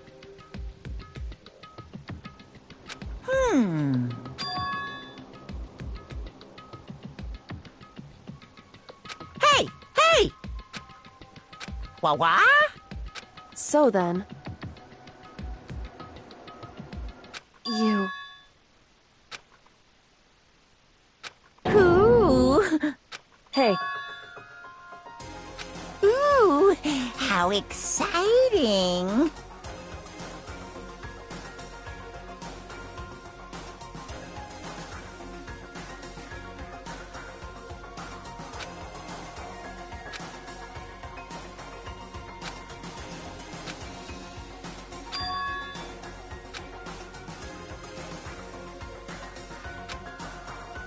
Hello. Well?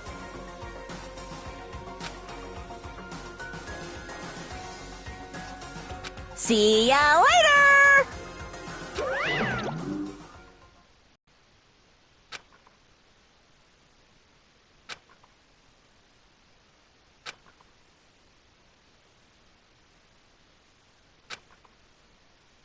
so...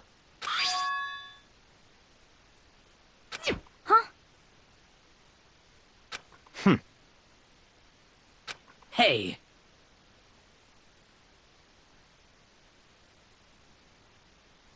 Indeed.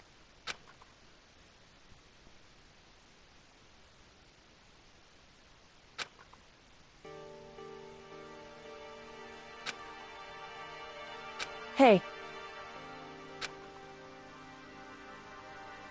What? so...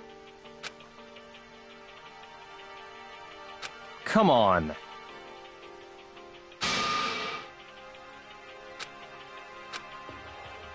What?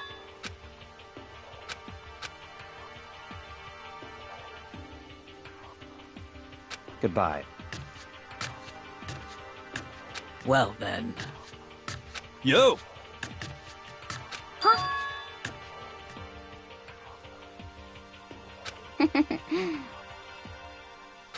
Okay.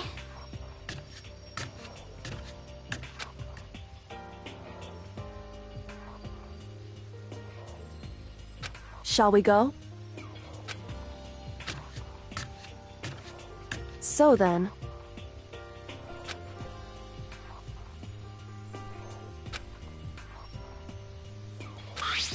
You really came.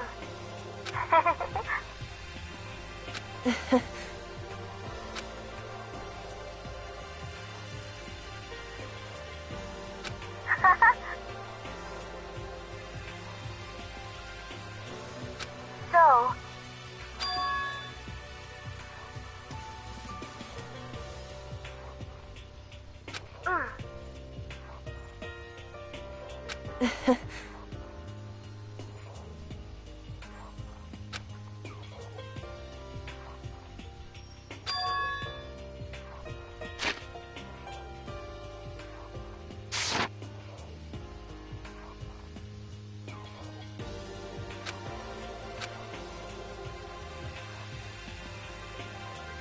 You...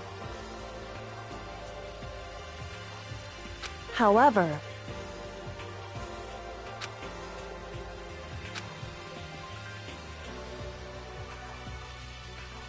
What?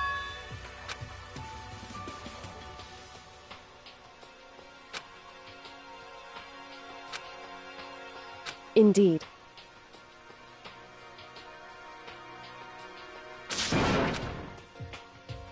What?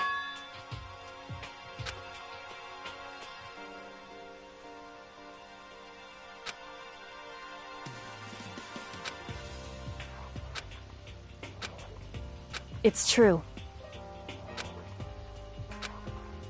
That's fine.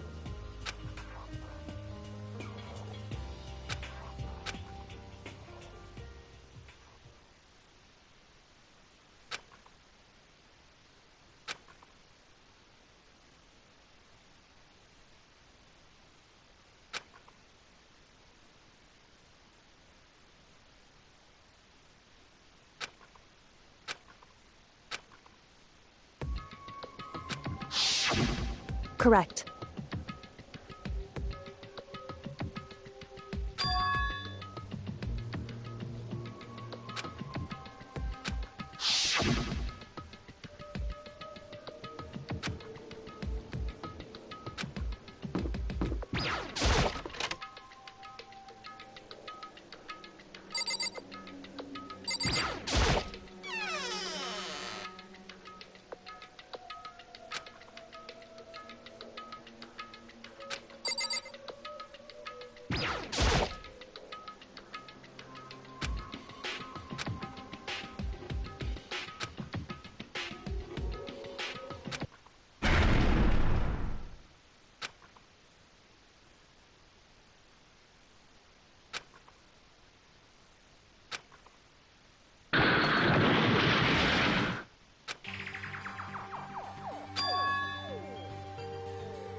Correct.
Why, you... What do you think you're doing? I asked you a question. What's the meaning of this? How dare you defy me? This wasn't part of the deal! I've made a decision. I will no longer retreat, no longer compromise, no longer regret. I've made my decision. I'm going to resist you. Okay, but you do realize what will happen if you go through with this, right? You haven't forgotten, have you? What I'm holding hostage?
Indeed.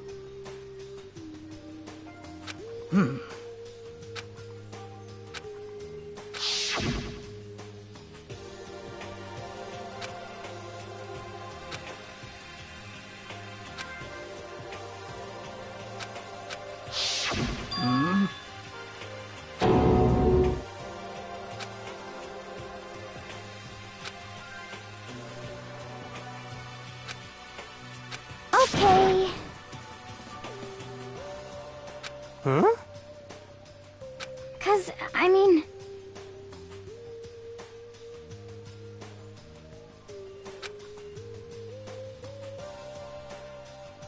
Okay. What? Huh?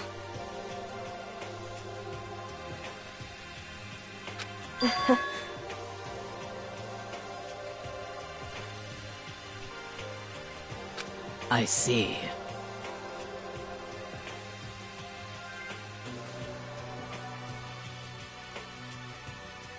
It's true.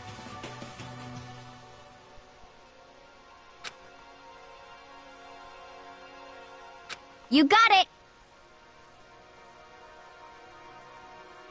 You know?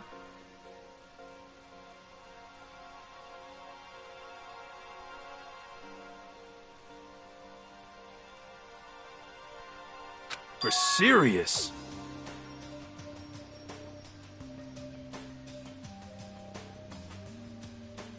Well...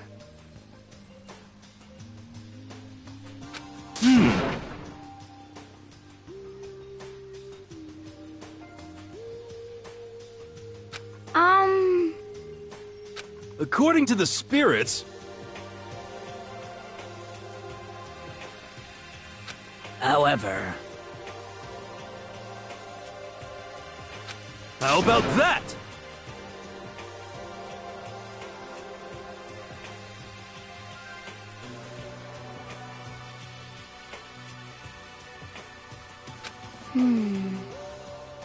It's not like some occult mystery. The occult is bullcrap! So, You got it all wrong!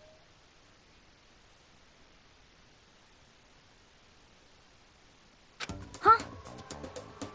So... Actually...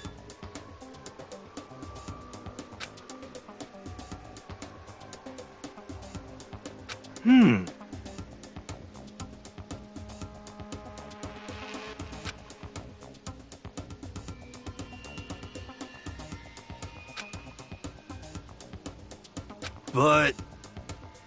the end is nigh!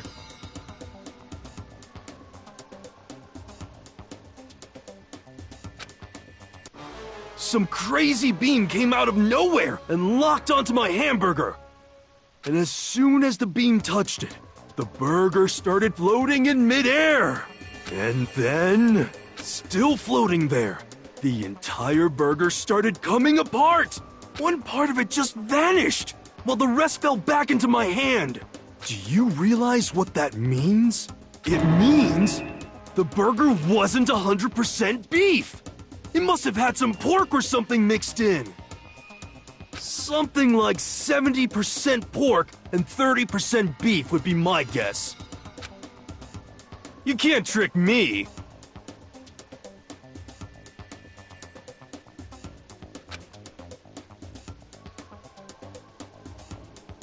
How about that?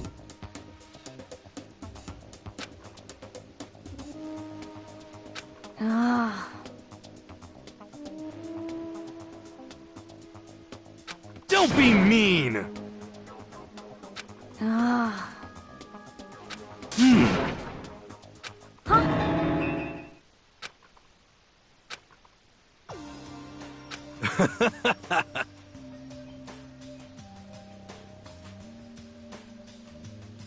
Yeah!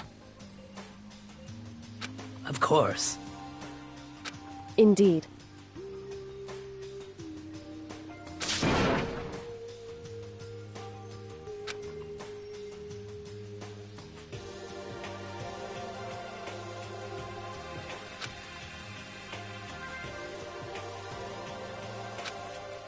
Well.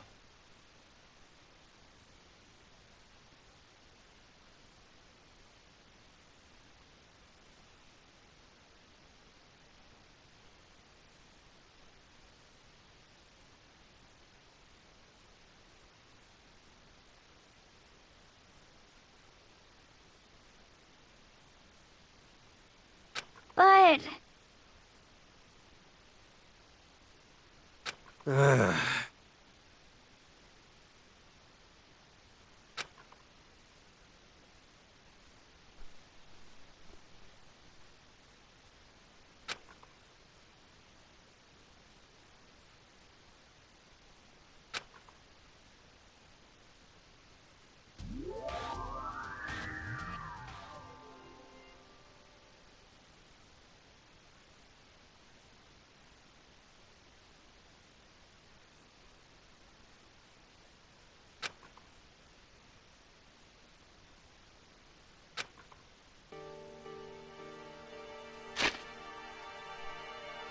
Mm-hmm.